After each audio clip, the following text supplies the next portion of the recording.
All right, let's dive right in. Think about this for a second. How do you even begin to survey the ocean?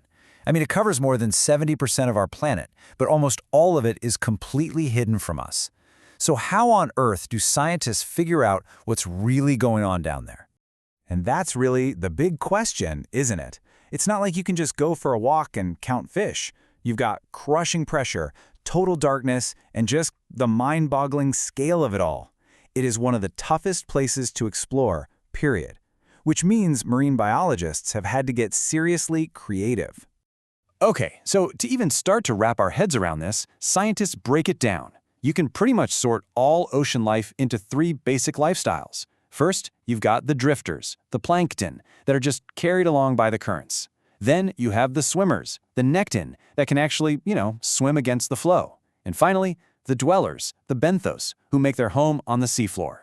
And here's the key. Studying each of these groups requires a totally different set of tools. So let's kick things off with the drifters. Plankton. These guys are the absolute foundation of the entire ocean food web. But a lot of them are microscopic. So seriously, how do you count something you can't even see that's just floating around in a vast three-dimensional space? It's a huge challenge. And check this out. This is what's so wild. The word plankton isn't just one thing. It covers this incredible range, from tiny marine viruses, we're talking femtoplankton, all the way up to huge jellyfish, or megaplankton. And obviously, you can't use the same net for a virus and a jellyfish, right? You need totally different gear, from things like ultracentrifuges for the teeny tiny stuff, to fine mesh nets for the middleweights, and even robotic subs for the giants. Okay, so for a lot of that small to medium plankton, the classic method is something called a vertical net tow. But this isn't just, chucking a net over the side of a boat. No way. It's a super precise, highly standardized process. There's a little device called a flow meter that tells you exactly how much water you've sampled. You have to pull the net up at a perfectly constant, slow speed so you don't turn all those delicate little critters into mush. Every single step is designed to get good, solid data that you can actually compare from one place to another. But just when you think you've got it figured out, the ocean throws you a curveball. And this is a really cool one. It turns out a lot of these drifters aren't just passively floating. Oh no. They're part of something called diel vertical migration, or DVM. And get this, it is literally the largest daily movement of animals on Earth. It happens every single day, in every ocean. And this just shows you why when you sample is everything. Think of it like a daily commute. During the day, all these little zooplankton dive hundreds of meters down into the deep, dark water to hide from anything that might want to eat them. But at night, they all swim back up to the surface to munch on phytoplankton. So what does that mean for a scientist? Well, if you drop your net at noon, you might come up with practically nothing. But come back to that exact same spot at midnight, and your net will be absolutely jam-packed. All right, next up we've got the swimmers, the nekton. We're talking everything from little reef fish to massive whales. And the problem here? It's a whole new ballgame. These animals can see you, and they are not going to stick around to be counted. So, with these guys, it's all about picking the right tool for the right question. Let's say you just want to know what kinds of fish are on a coral reef. Well, a diver doing what's called an underwater visual census, or UVC, is perfect for that. But what if you're a fisheries scientist and you need to know how many cod are on the seafloor? A UVC won't work. You'll need something like a bottom trawl. And for those really shy, rare, or deep-sea creatures, you might have to get clever and use a baited remote underwater video, a BRUV, to basically bribe them to come out and get their picture taken. Let's zoom in on that UVC method, because it's pretty much the gold standard for counting reef fish. A diver rolls out a long measuring tape on the reef, that's the transect. Now here's the part that's so important. They just wait for a full 5 minutes. This is the settling time. All the fish that got scared away by the bubbles and the big clumsy diver, this gives them time to calm down and come back.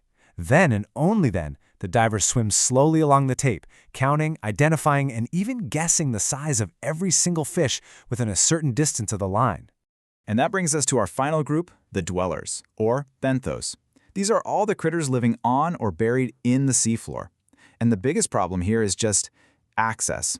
You are often working completely blind, trying to sample a landscape that's hundreds, maybe thousands of meters beneath you.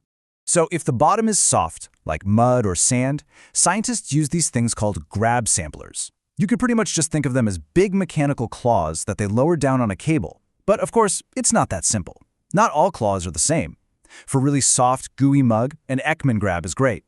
If it's a mix of sand and mud, you need something heavier, like a Van Veen grab. And if you need a perfect, layered slice of the seafloor to see the really tiny organisms, you bring out the big guns, the box corer. Okay, but what if the seafloor is hard, like a rocky reef or a coral colony? You can't exactly grab a chunk of that.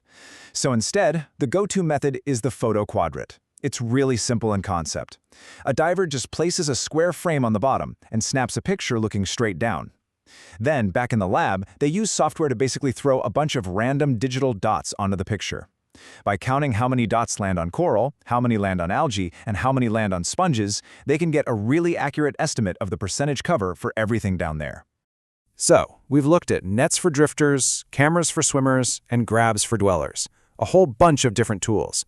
But what's the one big idea that ties all of this together? Well, it's this. In marine science, it's not just what you catch that matters, it's how you count it. And this is such a powerful and fundamental idea. Think about it. If a fishing boat captain tells you, "I caught 10 tons of fish," what does that actually mean scientifically? Pretty much nothing, right?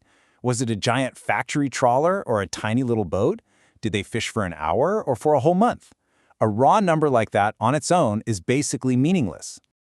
So, to make that number actually mean something, scientists use a concept called catch per unit effort, or CPUE. It's a simple but brilliant idea. You just take the total catch and you divide it by how much effort you put in to get it.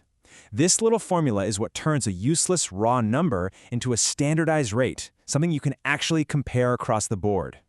But what is effort really? Well, it totally depends on how you're sampling.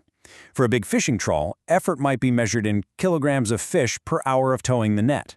For a gill net, it might be the number of fish caught per 100 meters of net that was left in the water overnight. For hook and line fishing, it could be the number of fish per 1,000 hooks in the water for an hour.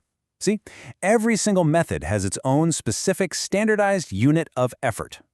And this is why all that boring, meticulous work is so critical. Standardization, using things like CPU, is what allows us to do the really important stuff. It lets us compare the fish population in one spot today to how it was in 1980. It lets us compare a reef in the Caribbean to one in Indonesia. It is the only way we can reliably track the health of our oceans over time and actually see the changes that are happening. When you get right down to it, all these tools and protocols, they're like a language. It's the language scientists have developed to read the story of the ocean, to translate this vast, hidden world into data that we can actually understand. And with our oceans facing so many new challenges, the real question is, how will these methods, and the new ones we're still inventing, help us to read the signs and listen even more closely to what the ocean is trying to tell us?